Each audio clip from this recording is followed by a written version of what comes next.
Good evening. Welcome to the American Association of Individual Investors Town Hall for Tuesday, April 7th. I am John Bajkowski, president of the AAII, and will serve as the moderator for our get-together tonight. Joining me this evening is Wayne Thorp. Wayne heads up the AAII Stock Investor Pro stock screening program, the newly launched A+ Investor service, as well as the Stock Superstores Report service. He'll provide some general market observations. Wayne, why don't you give us a quick wave of the hand so our members can see who you are. Hello, everybody. Also joining us tonight will be Derek Hageman. He's the editor of Dividend Investing as well as an analyst for the association. He's been taking a look at recent earnings estimate revisions and will provide some commentary on what he's observed, as well as considerations surrounding dividend safety. Derek, why don't you give our members a wave there? How you doing? Thanks for joining us tonight. And then finally, we're going to have Charles Rotblut, editor of the AAII Journal and VMQ Stocks, give a brief overview of the CARES Act and how we as investors might be able to take advantage of it. Now, going forward, we're planning on regular web meetings.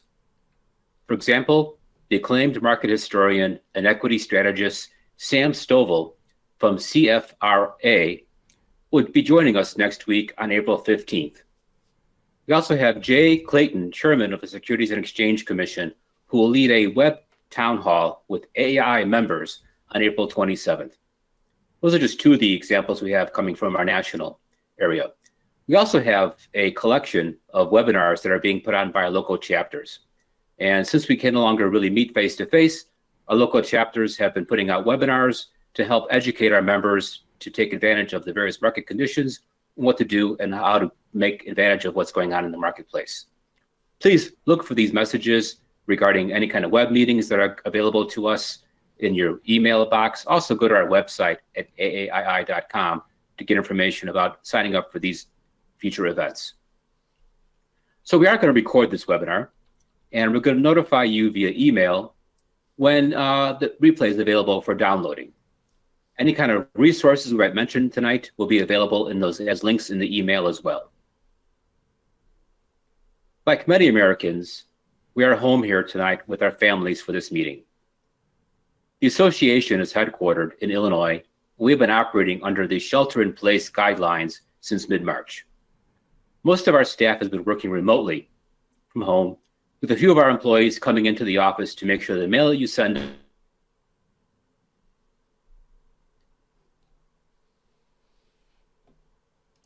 challenge to get all of our publications and communications out the door in time.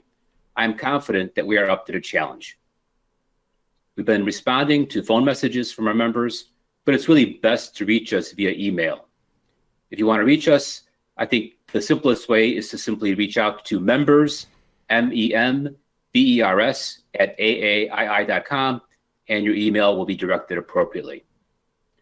So I really want to thank all of my coworkers here at the association, our chapter leaders, and you as well for coming together for our event tonight. And I'm sure that, like me, you are concerned about the well-being of your family, and you're trying to do all that you can to ensure the health and financial strength of your family and loved ones. It's important because the actions we take today or don't take today will likely have an important impact on our future security. Our goal here tonight is very simple. We're going to spend a little bit of time providing some basic perspectives on the market environment, but really going to spend most of our time trying to answer some of the questions that you might have as far as your concerns, and we'll try to share some of our experiences that we've come through in this particular world. When I first joined the association back in '86, I've been through many market corrections and economic slowdowns over the years. None of them have really ever been the same, but the economy and the market has always come out stronger in the end. I still remember when I was a rookie analyst at the association back in '87. We of course had the bad and swift market correction back then, the Black Monday event. And I recall that week, Maria Crawford Scott coming into the office. She had a check in hand, was getting ready to drop it in the mail, and she said, "I'm getting ready to put my investment in the stock market." She had that level of confidence that the market would come back.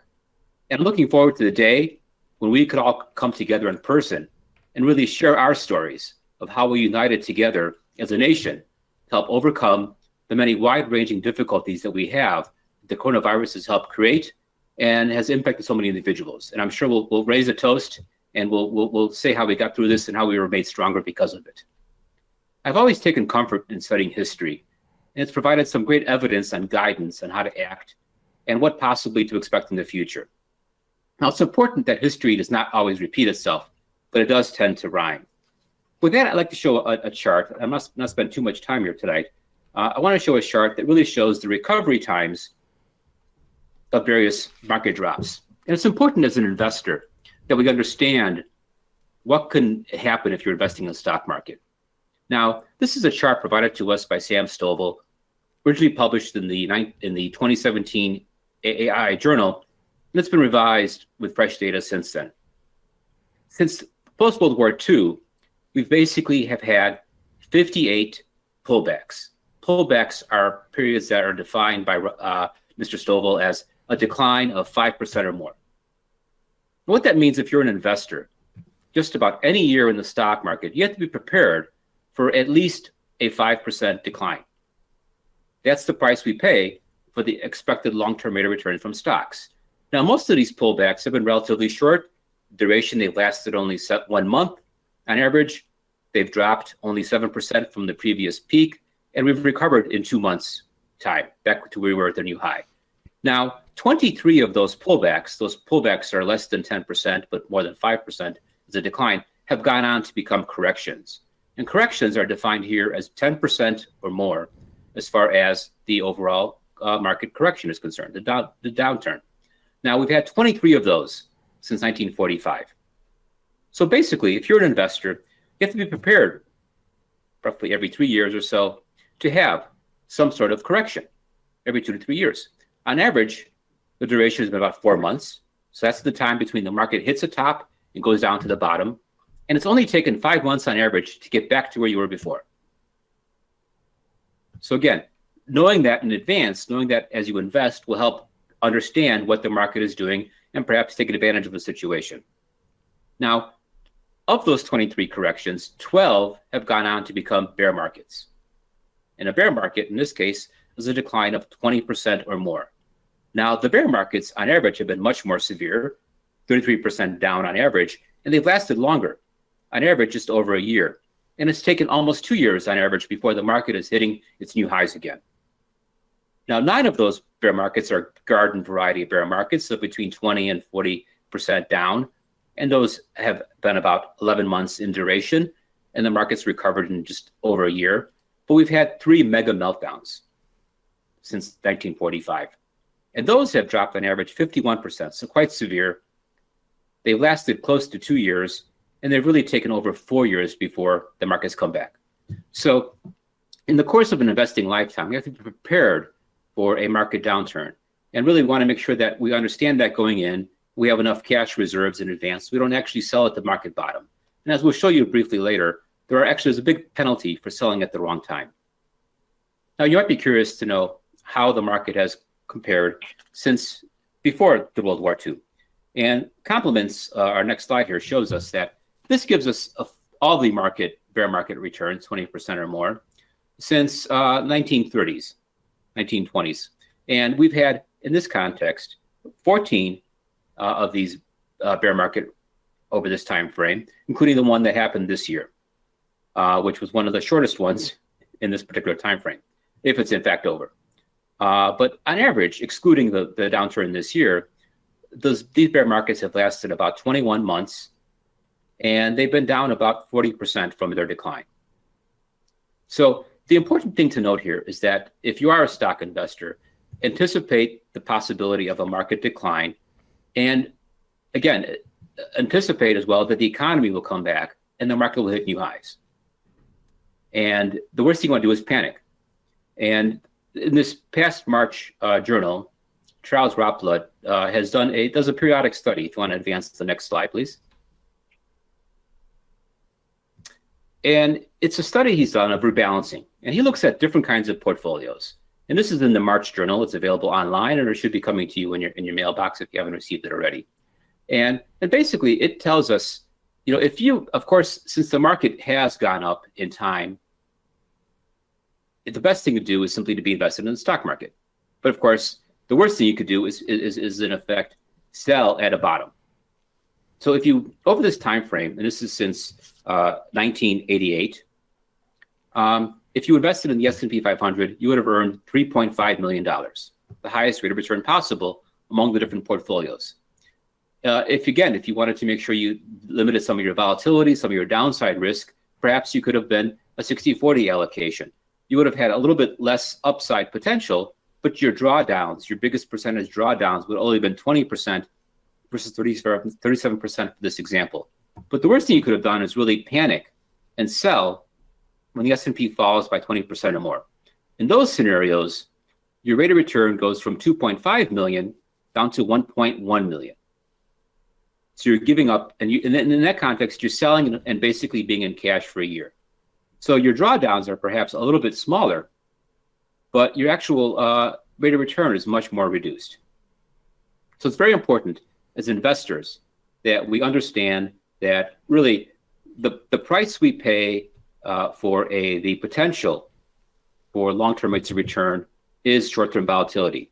And as individual investors, that's actually an advantage because we don't have to worry about beating our neighbor as far as performance is concerned. We only have to worry about making sure we have enough wealth for when we want to retire, it's available to us. And our goal here tonight is to answer your questions. So I'm going to turn the mic over now to Wayne Thorp. And Wayne's going to give us a little bit of information about the current market trends. Thank you, John, and welcome everyone. First and foremost, I just want to repeat what John said and wishing everyone health and safety. These are definitely unique times. I wasn't anticipating celebrating my 23rd anniversary at AAII on the 1st by sheltering at home and conducting meetings via webcam, but these are the times in which we live. Generally speaking, I've been talking to a lot of people, mainly friends and family, over the last month or so, and they've been asking me, what I should be doing. And first and foremost, I've been telling everyone, you need to be protecting the money that you're going to be needing in the next 2 to 4 years.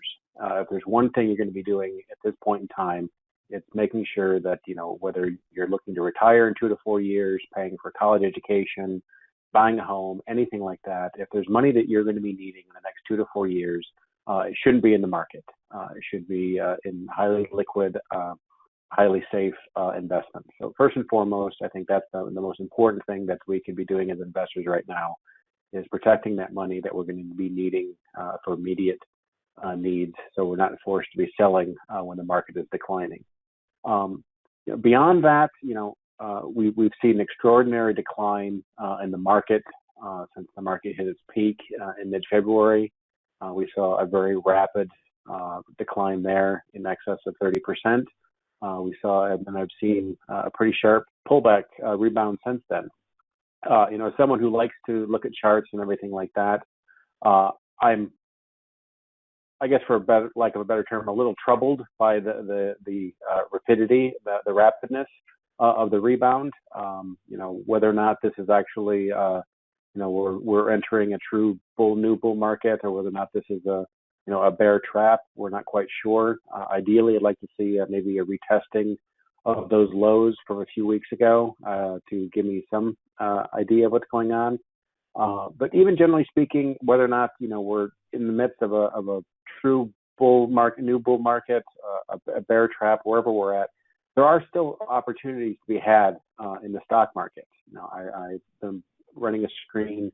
I actually call it my doomsday screen, where I'm looking for companies that have very high margins, so they have that protection if there is a severe market downturn economically, and people and companies start to see their earnings deteriorate, generating free cash flow, things of that nature. And obviously, all of these indicators are backward looking.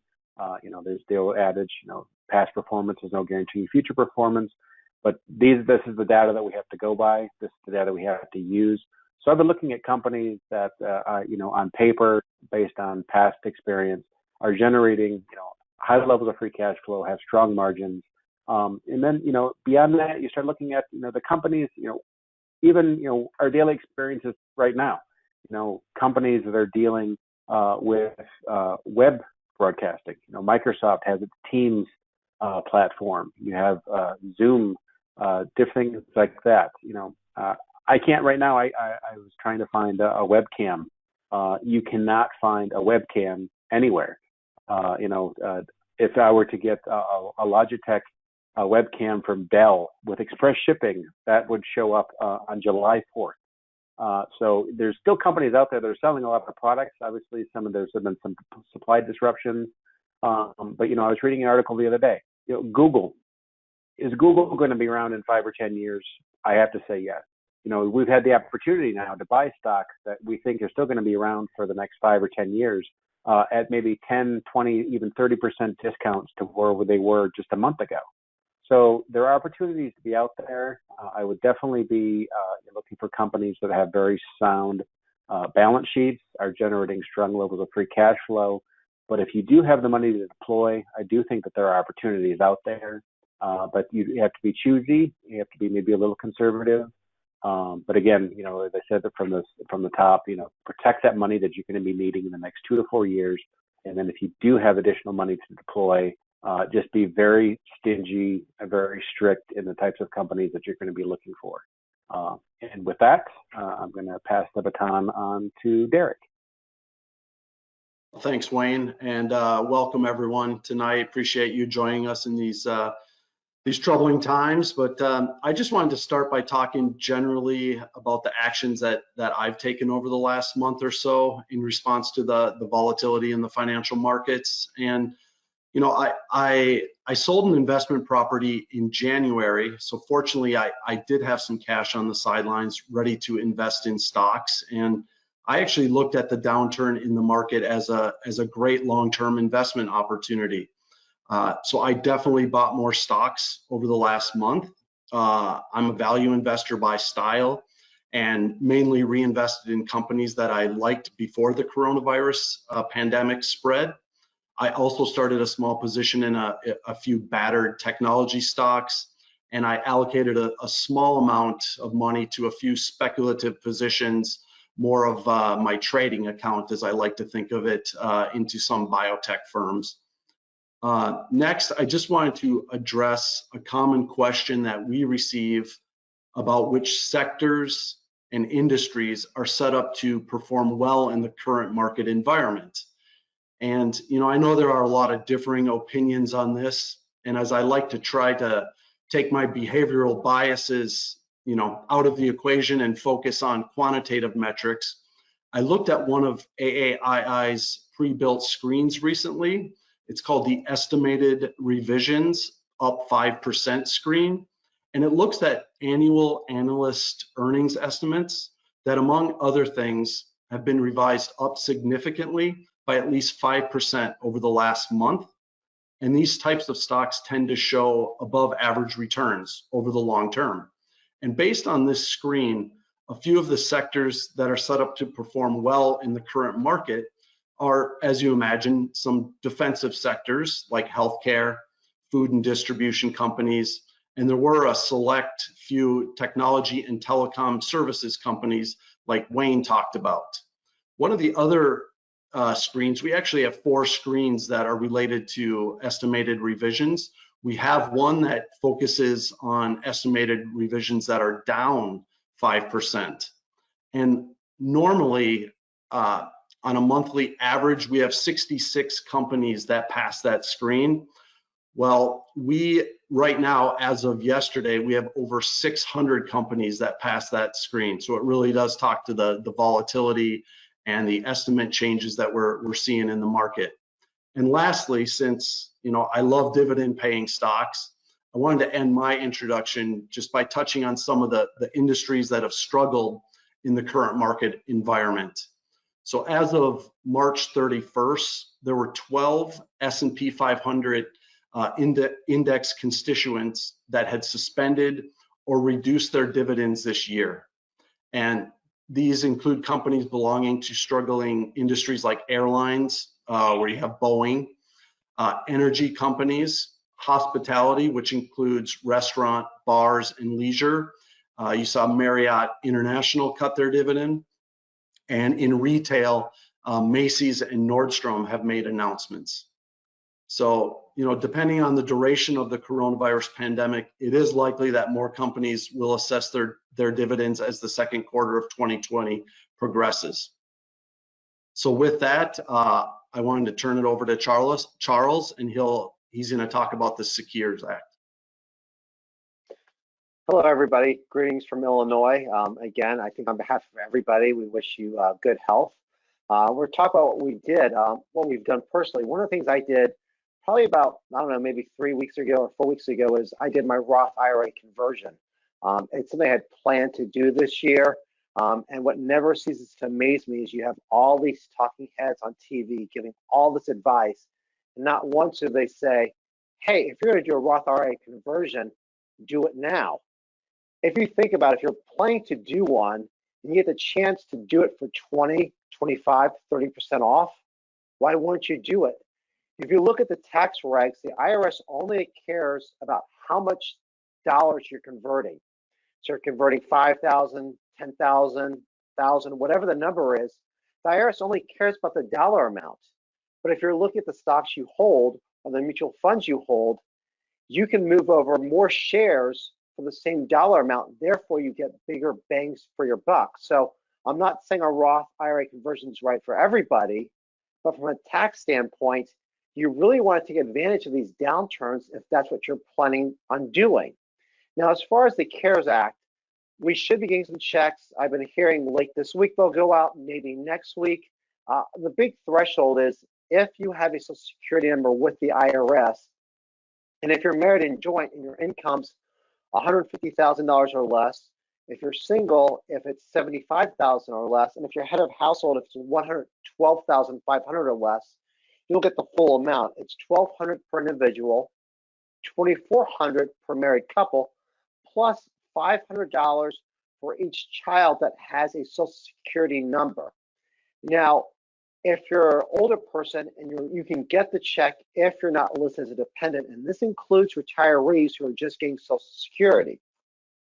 Now, there are phase outs. The phase outs are $5 for every $100 over those limits that I just gave. So once you reach an adjusted gross income, so keep in mind, it's not your gross income, what your salary might be, it's your adjusted gross income. That totally phases out at $198,000 for married filing joint, $99,000 for single filers, and $136,500 if you're head of household. Now, it is based on your 2019 adjusted gross income. If you have not filed yet, and the IRS has pushed back the filing deadlines from April 15th to July 15th, it'll be based on your 2018 AGI. And again, we're expecting those checks to go out probably next week if you have direct deposits. If you've been mailing in your return, if the IRS does not have your bank information, it might be a few more weeks. Now for retirement savings, we've been getting some questions, and I will point out the IRS hasn't released full guidance, so some of the things are a little uncertain. What we do know is that RMDs are waived this year. So if you turn 70 years old, one half at some point last year, you do not have to take an RMD for 2020. Now, if you're required to take an RMD for 2019, and say you turn age 71 half, and you're hoping to delay till April 1 of this year, well, you had to take it. Now, the interesting thing is if you took an RMD for this year, and you realize this law came out and you thought, geez, I really didn't have to take this out, you have a 60-day window where you can roll it over into a new IRA. So backtrack from the date you took the RMD, and then fast forward 60 days. That's the window you have to put it back. You can't do this. It's unclear how this is affecting inherited IRAs. We know Roth IRAs, 401ks, traditional IRAs, they're all covered. And I should say with Roth IRAs, you're not required to take an RMD, but with Roth 401ks, you are. And so all those are covered by this. If you have an inherited IRA, it's not completely clear. I did say in Schwab today, they think that inherited IRAs are covered. I would lean on the more conservative side and wait for more guidance to come out from the IRS. Now, if you're hoping to make a qualified charitable donation, a QCD, It looks like you can do it. It won't reduce your tax, but you can take a qualified charitable donation out of your IRA up to $100,000. And what that will do is not only give you a charitable donation, but it will reduce your RMDs in future years by lowering your overall IRA balance. Now, some of the other things are that you can take a tax-free withdrawal from your IRA if you need to pay it for a coronavirus-related expense, such as you get sick or someone in your family gets sick. You want to see the IRS for the specifics on that. Now, one thing that's not been really talked about is that the deadline for IRA contributions and for HSA contributions for the 2019 tax year, those have also been pushed back to actually July 15th instead of April 15th.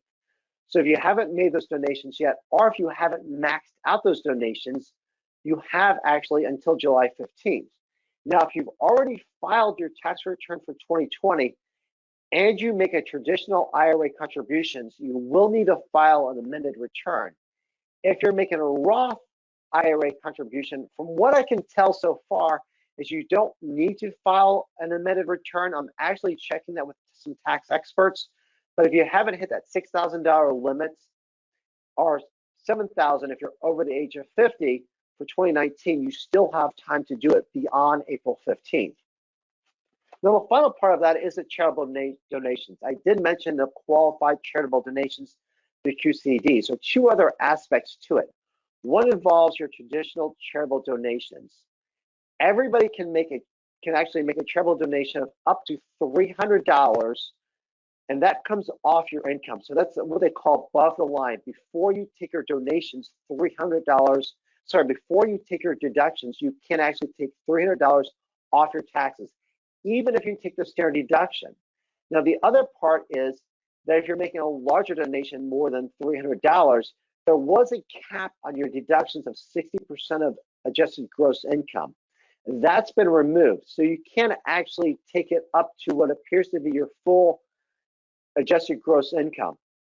Again, we're waiting for some more guidance from the IRS on specifics. So if you have questions, it might be good to talk to a tax professional. The IRS does have a coronavirus page with more details. You can simply Google IRS coronavirus, it'll come up. But some of the things, because this act was written so quickly and because of the speed of which it was passed, we don't have full details on how this is all going to play out. But based on what's said in the act and based on what the IRS has said so far, we feel pretty good this is what's going to happen. I will say I am actually, even today, I was writing it, planning a tax update in the May AAII Journal because we've had so many changes between the Secure Act, the CARES Act, and obviously the recent moves from the IRS in terms of adjusting deadlines coming out over the past few months, that it makes sense for us to do a tax update. And you will be seeing that in the May issue.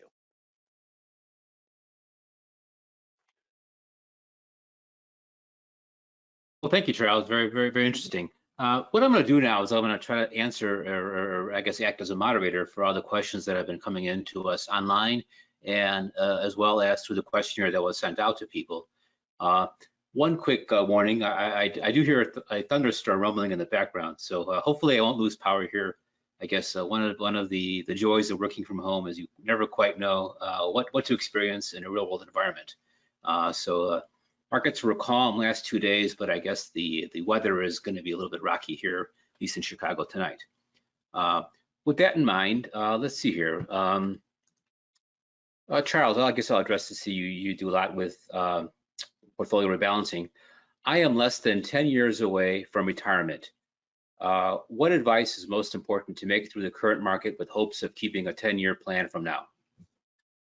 Absolutely. Well, there's two things to consider. One, you could be looking at a long lifespan in retirement. Studies show a lot of people underestimate how long they live.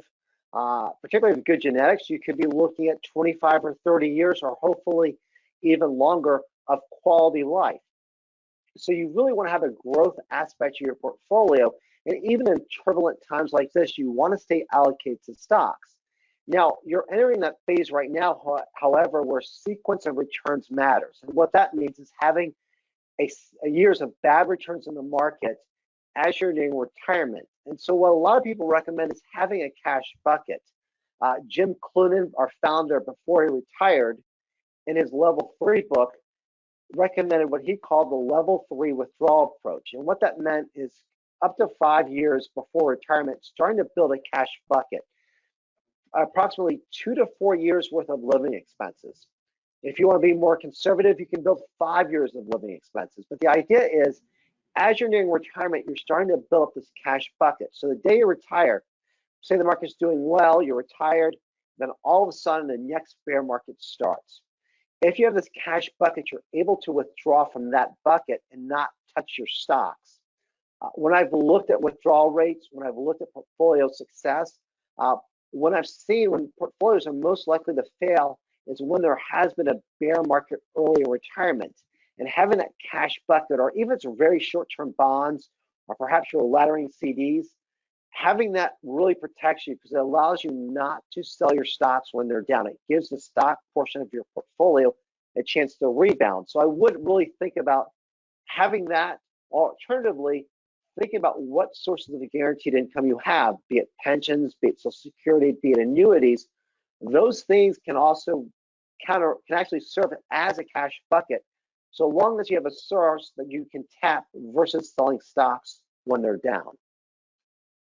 And so what we'll do then is in our notes that go out regarding the recording afterwards, we did a update on the level 3 approach for withdrawals back in September of 2019. So we could send people a link to that, as well as on March, you have the portfolio, you have the article regarding portfolio rebalancing. We'll be sure to have a link in that as far as members who are listening to our conversation tonight.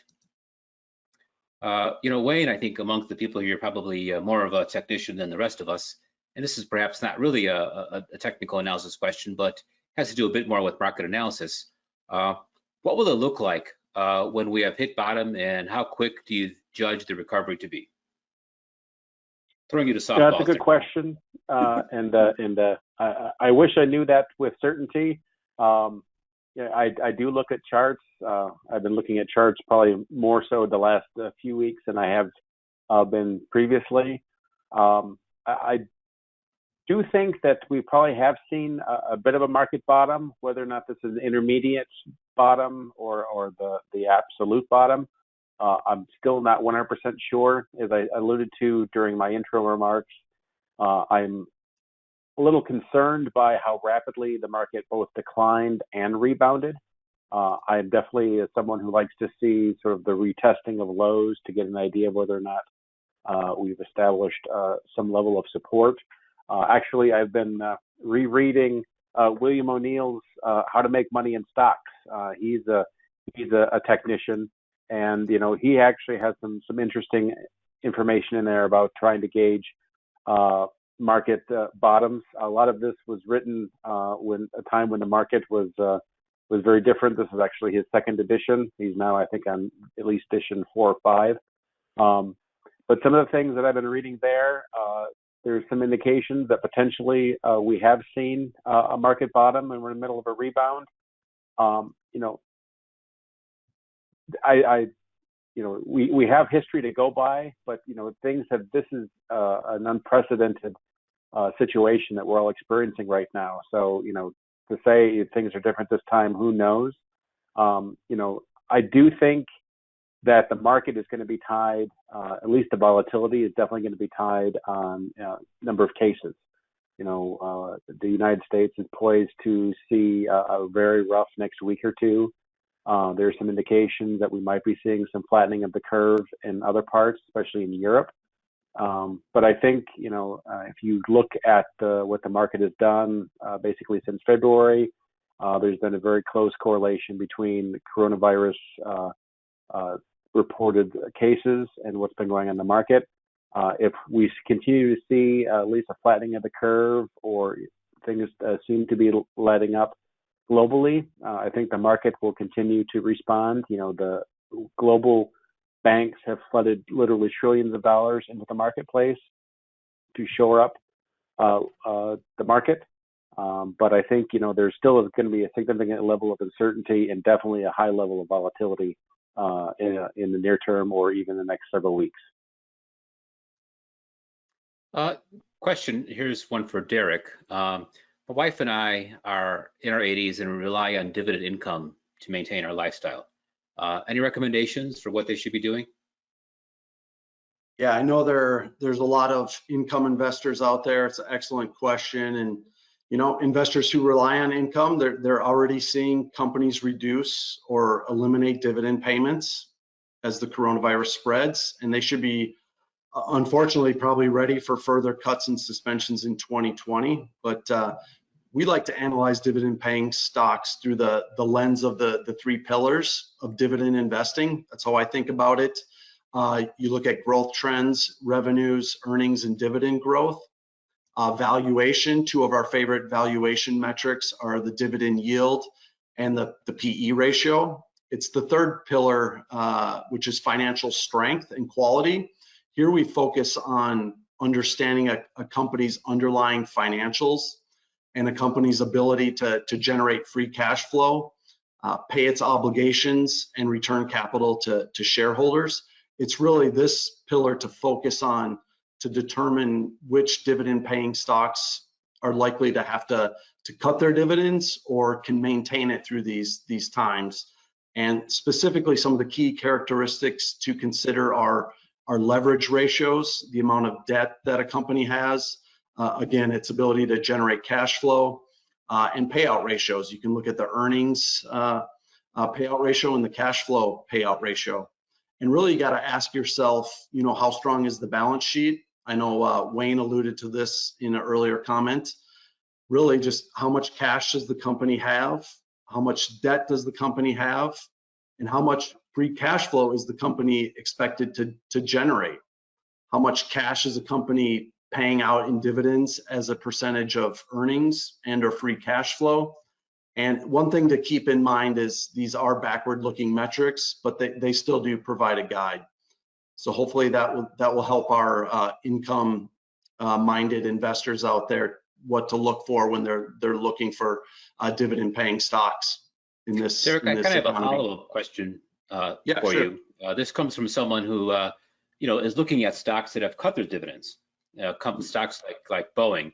Now, obviously, we can't provide specific investment advice, but if you see any deep values with dividend cuts, any thoughts as an investor what you might do? Again, another good question. I think it really, a lot of it has to do with your time frame. There are a lot of good opportunities out there. We actually hold Home Depot in the dividend investing portfolio. It's been roughed up a bit, like other stocks, just across the board, but it has been deemed an essential service. It's a great value, and again, I can't give individual stock advice, but it's companies like Home Depot. They have a strong balance sheet. They're essential to growing the economy, and they're not going anywhere. So I would say Home Depot is a great company. Question here for Charles. So Charles, the notion you've done a lot of analysis looking at portfolio rebalancing and really the importance for discipline when it comes to rebalancing. And really making sure you have specific rules.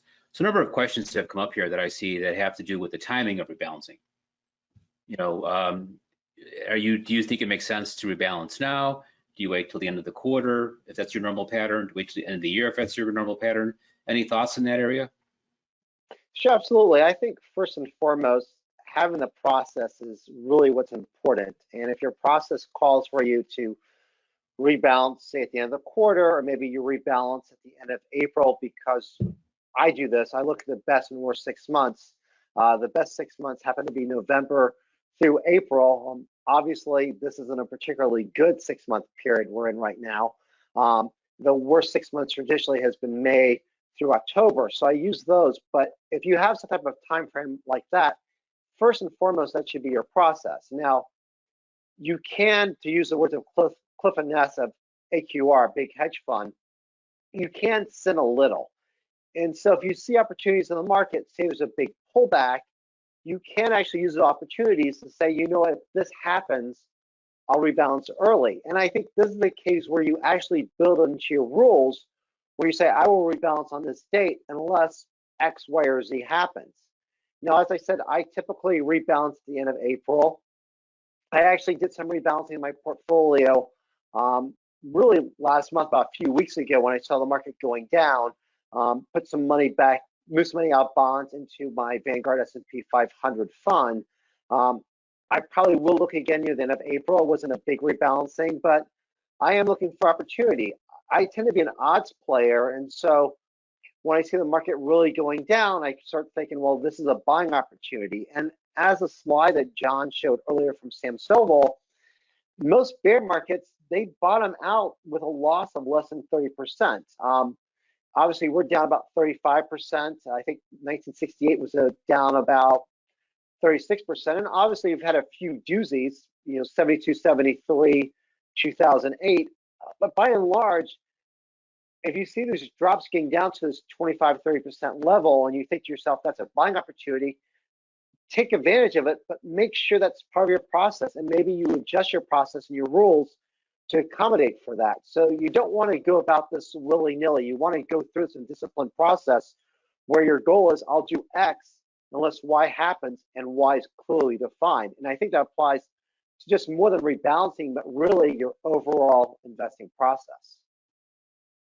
And I've got thank you, Charles. I've got a question here for Wayne, and it's kind of a multifaceted question, and it's really the notion of the pros and cons of taking a buy and hold approach on the market versus perhaps taking either a market timing or trend following type approach, where you perhaps use something like a moving average to try to get out of the market and get back in. Perhaps not so much to catch the ups and the downs, but any thoughts on what an investor should consider in one approach versus the other? Well, I'm certainly not an advocate of market timing. I am someone who looks at charts. I don't follow a lot of technical indicators per se, but I do look at candlestick charts, point figure charts, etc.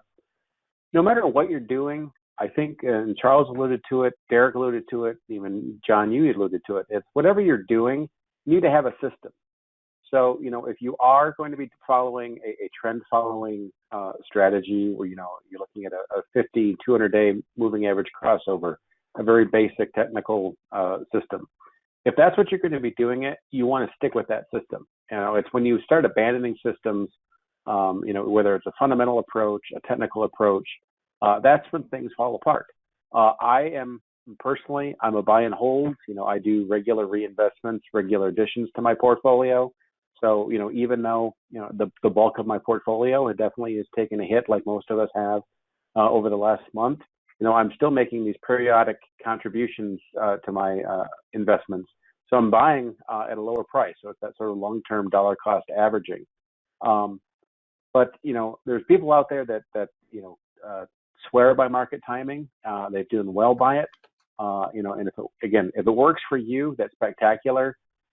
I don't think that I'm that smart to be able to consistently time when the market is hitting a top and when it's hitting at a bottom.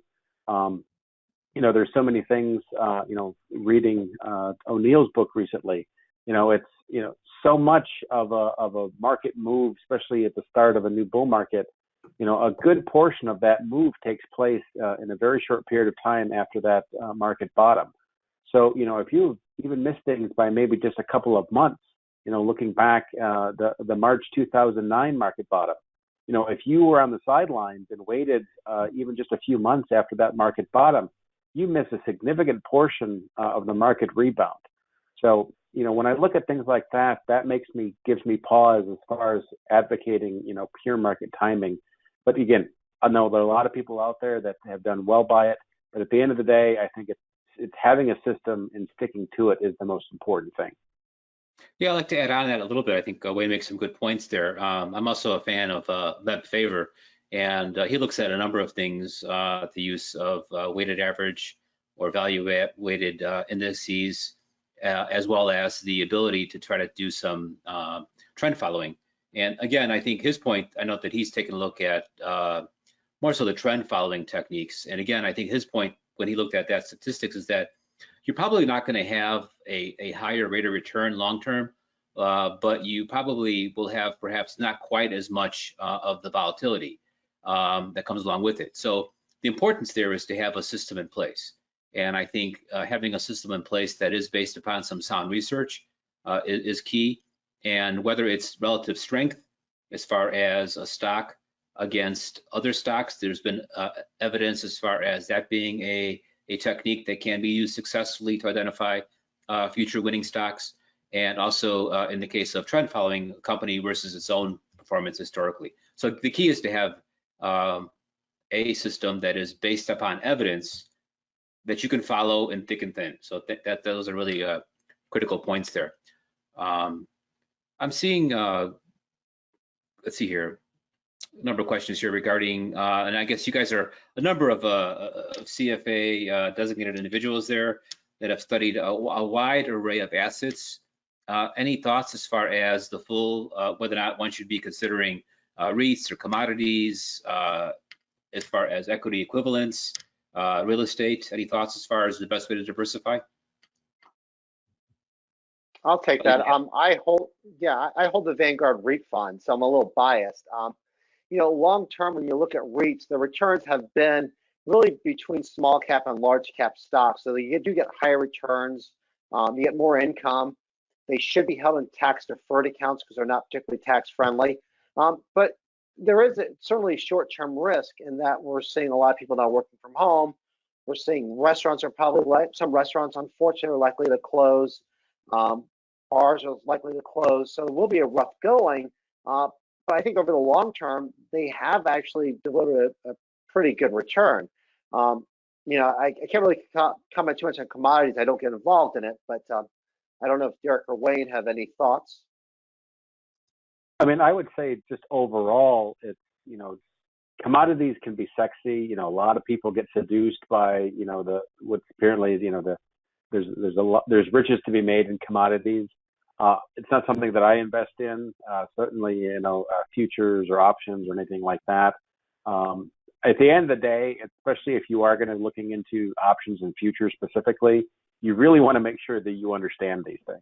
So, you know, if, you know, there's the adage, you know, invest in stocks of operations that you know, that goes even for types of investments. You know, if you're going to be investing in commodities, options, futures, you just want to make sure that you really understand the dynamics of those, because if you don't, you can make some very poor financial decisions.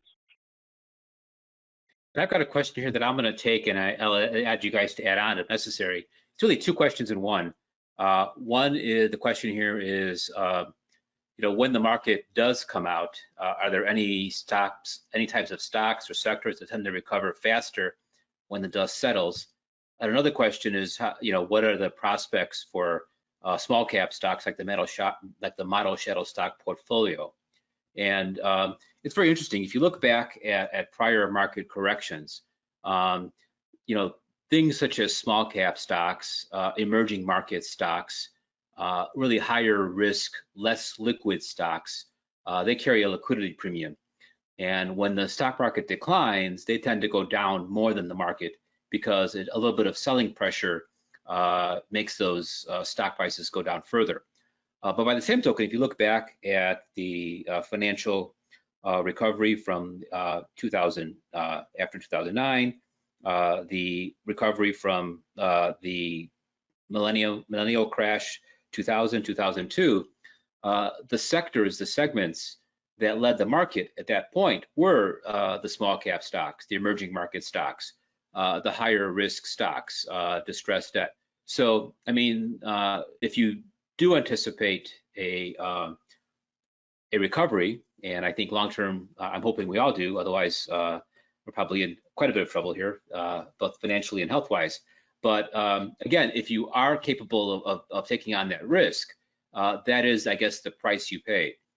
And it's very difficult, as noted before. I mean, the price of just simply giving up the best month of the year in a given year is a big potential loss cumulatively over time if you are going to give up those best years. So really, those are my considerations as far as, typically speaking, coming out of a bear market and coming out of a economic recession, the segments that do best are the less liquid, higher risk type segments. Anybody else care to add any comments on that? I mean, I would just interject too. It's, you know, talking about sort of where we are now is, you know, trying to get a sense of, you know, how things are going to be different when things get back to quote unquote normal. You know, I think I've read a lot about where, you know, the general opinion is that even once, you know, if the coronavirus does burn itself out and people, you know, won't have to be sheltering in place, and have to worry about, you know, social distancing, things like that, we are probably going to still see a general shift in overall behaviors. You know, companies are anticipating more people will be working remotely permanently. You know, will brick and mortar stores, you know, make the full recovery? Will, you know, the Amazons, companies that have, you know, significant online ordering capabilities, you know, even, you know, Domino's Pizza, you know, companies like that. So, you know, try to get a sense of, you know, what the new normal will be when normal actually does come about. And those might be our opportunities to be taking out as we move into a recovery. Yeah, I'd like to add as well. You know, there's an interesting article on our website. It's from March 13th. It's actually written by John, our president, and it's titled "Examining the Risk and Return Characteristics of the AAII Stock Screen." And really, it presents a discussion of the historical risk and return characteristics of the 60 stock screens that we track on AAII.com. And the article, it will be in the show notes at the end, but you go to our website, you go to the stocks tab, and you click on commentary and reports. And the article highlights, you know, 1, 3, 5, 10-year returns, average annual returns. It highlights the risk index and the performance during bear markets. So that's one place that you know, members could go and see, you know, how these specific screens have performed in different market types. It also lists how these screens have performed in bull markets as well. And during the most recent bear market, the best performing stock screens have been the Oberweis Octagon, the Fisher screen, and the Foolish small cap 8 screens. So there's another place that people can go to look for opportunities for the market type that we're in right now. Thank you.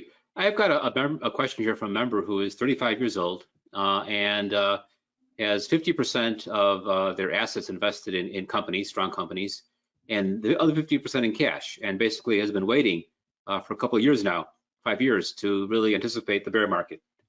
And I guess the question, and this is, I guess, always the question when it comes to when do I get my feet wet now, he's asking, is now a good time to get back in the market? Well, I'll take it, John. Here's what I would say. If you're 35, so you figure you're going to work till at least 65 unless you're part of the FIRE movement, which completely changes things. But assuming you're looking at working to 65, perhaps 70, that's 3 decades. What's going to happen in 3 decades? I don't know. I can tell you if we went back 3 decades from here, we're looking at 1990, Amazon didn't exist, Google didn't exist. You know, if you had a cell phone, people will look at you kind of weird, and it was about the size of a small brick. People were still using fax machines back then. And so you have to realize 30 years from now, the world's going to be very different, and it's probably going to be very different in ways that we don't think about. 30 years ago, people were using VHS. Now they just launched a new app called Quibi, which gives you short, I guess, 10-minute movies on your phone. So you have to realize you might be looking for a bear market right now, and you're thinking really short term, but you really have to think you have 30 years ahead of you. That means 30 years of the market climbing. Sometimes it's going to pull back with some other bear markets, but in between, you're going to have all that compounding. And if you assume the market's going to return large cap stocks about 10% per year, small cap stocks more, over a 30-year period, that's a lot of money. So what I would suggest to you is the advice that Jack Bogle, Vanguard, gave to me. Put the money in your account. Don't look at your entire work life. The day you retire, call a doctor and have him on the phone, because when you look at your balance, you might faint when you realize just how much money you have. That's great. I have actually interesting question, and I'm not sure we could answer this one. Has anybody seen or studied the impact of a immediate economic shutdown that we have now, and anything we could learn from history? There's a report out by the Federal Reserve that looked at the 1918 influenza, probably the closest they had. They found it. I haven't read the full report. I've just seen a synopsis of it. It's by NBER. Chances are, if you search Federal Reserve paper Spanish flu, it'll come up. But I'll try and get it added to our show notes. They found that things rebounded pretty quickly afterwards. Now, keep in mind that was following post-World War I, where there's a lot of construction going on, so I don't know how applicable it is to this. But we really don't have a lot of history of seeing the whole country and really large parts of the world really just shut down like this. So it is a little bit of uncharted territory. And obviously we're dealing with a virus, which we don't know whether or not it'll come back, say, in the fall, as Anthony Fauci has been warning. So a little bit of uncharted territory, but the one occurrence we do have, things did come back pretty quickly. Fingers crossed on that happening again. Do you guys see any kind of structural, anybody could answer this one, any kind of structural changes that are taking place? I mean, so many companies, including the association, are now working at home.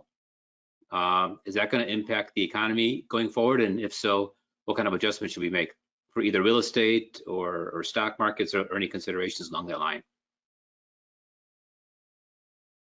I think it'd be impacting, I think we've all sort of said throughout this today, is it definitely will have an impact a lot on specific companies, telecom, things of that nature, because, then even, if companies start working more remotely, then, the need for, dedicated office space and things like that, even the impact of, transportation, it's, not having to make that daily commute and things like that. So I think, what those impacts will be, I don't know exactly for sure, but most definitely if we still continue to some extent, the social sheltering, social distancing, things like that, there will definitely be opportunities from companies that'll be able to capitalize on those changes. This is, I guess I'll throw this question out to Charles. So as index fund investing has become more dominant, does that present any opportunities for the stock picker when you have a big market decline like we've had now? That's a good question, and it's a question that's being debated in the industry. I've seen it. I'm sure my colleagues have as well seen it being debated. It's not the point yet where it's necessarily causing disruptions, but there is a thought that if it does continue to grow, it could cause some opportunities. What I would encourage people to think about is something that Jim Clunes talked about for years, John's written about, Wayne's written about, Derek's talked about, is as an individual investor, you are not limited to the S&P 500. You're not limited to, say, the Russell 1000.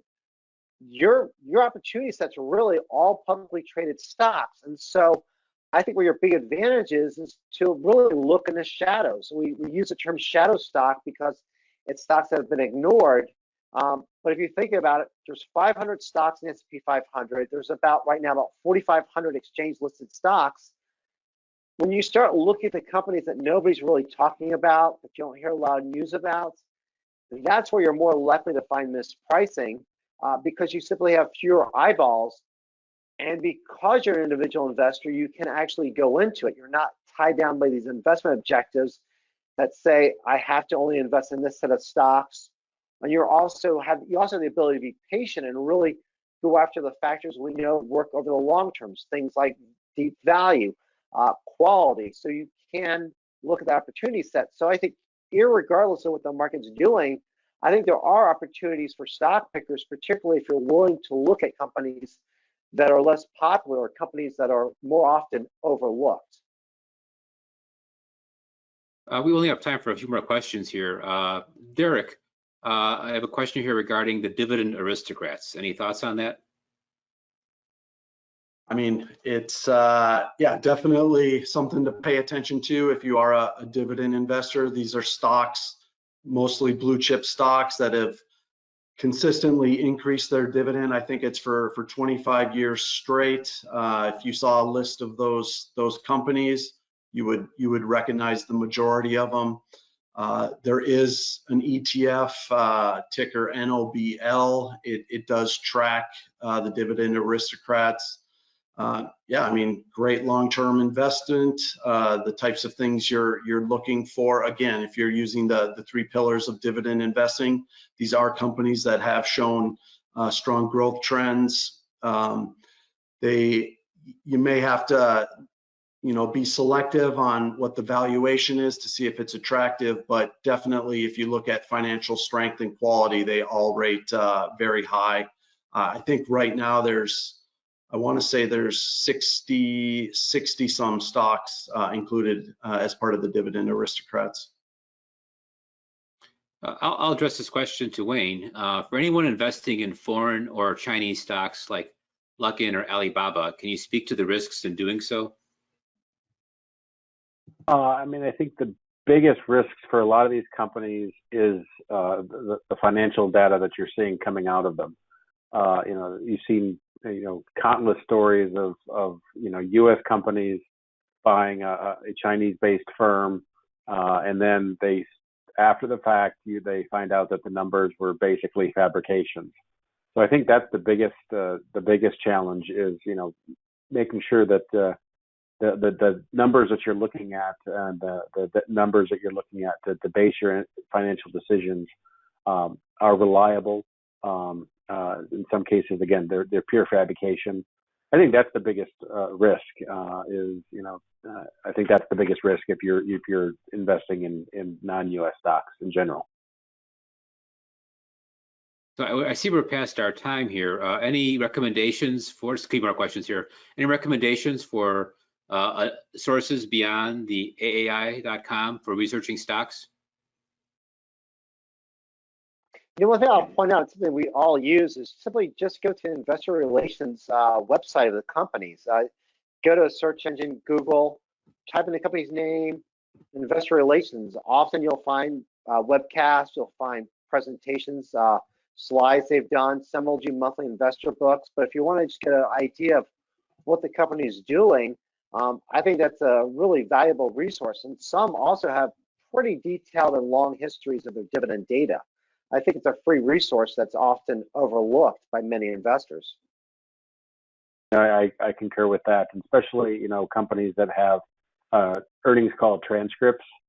I find that actually I skip through the management discussion because that's sort of the PR aspect of it, and jump right to the analyst questions. A lot of times there is a high level of granularity because these are analysts. They're trying to get specific pieces of data to update valuation models. But generally speaking, you can also identify, the aspects of the company's operations that the analysts are concerned about or really focused on, and that's where you can really get a really good idea about the company. So it's looking at the analyst questions of the earnings calls. And I just like to add. I'm sorry, go ahead. I was just going to add one thing quickly, and it may tend towards the dividend stocks, but a good way to monitor stocks in general is to use a portfolio tracker tool. With the portfolio tracker tool, you can create or set up a portfolio of companies that you own or you'd like to follow and track, and you can really monitor company alerts in the news section.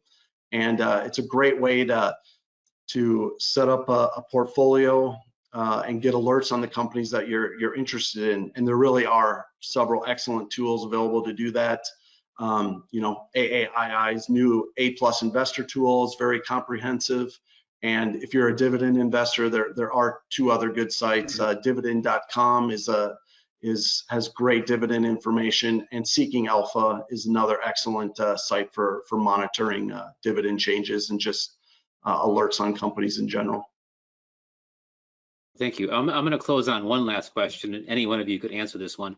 It's a member who used to live in Indiana, used to attend local chapter meetings in Chicago, now lives in Seattle, and is wondering, are we going to be doing more webinars? Yes. Yes. Derek, I you want to think take that this one? is, next week. Yeah, I'm actually going to be hosting one on April 22nd, I believe it is, and it will most likely be dividend focused. So again, for those dividend income investors out there, it'd be great if you could tune in for that webinar. And then next week we'll have Sam Stobel here in our virtual world. And we also have a town hall scheduled with the SEC chairman, Jay Clayton. It's a great opportunity for you to address any kind of questions you might have as an individual investor, and what role do you think the SEC can play? The SEC has a dual mandate. It has a mandate of providing investor protection, as well as one of facilitating the capital markets. And it's a great opportunity for you as individuals to help express some of the thoughts and opinions and needs that you have as an investor, whether it's to get additional information on stocks, whether it's the ability to participate in private equity or anything along that line, disclosure statements and whatnot. So I encourage, we'll be getting information out to all of these webinars, so please look for it in your email. Again, our local chapters as well are hosting many webinars now as well. So anybody in an area will be getting emails regarding any kind of webinar that are coming up that you could attend and watch and partake in, and as well. And we'll be doing this particular presentation was recorded. Our hope is we'll get into a rhythm of doing these every Wednesday, so we'll try to change the topics around. We had a lot of great questions come in our way, and these questions, we haven't been able to answer all of them tonight. We'll be using them to help structure our upcoming webinars, and also to help structure various articles that we do on our website. And Charles, I think one last thing before we go, you've created a special area on our website for up-to-date information regarding the coronavirus and its impact on the economy and the stock market. Would you care to provide that information to our listeners here on the webcast?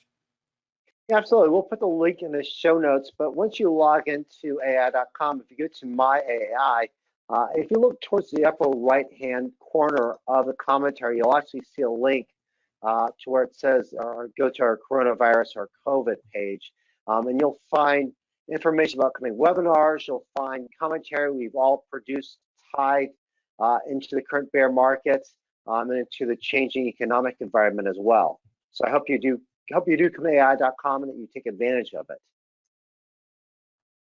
Well, thank you. With that, I'm so happy you guys were able to attend our first webinar here, and I hope everybody stays healthy and happy. And again, I look forward to toasting everybody after we've come out of this successfully, and happy that we didn't make any poor decisions. So with that, thank you and good night. Thank you. Night.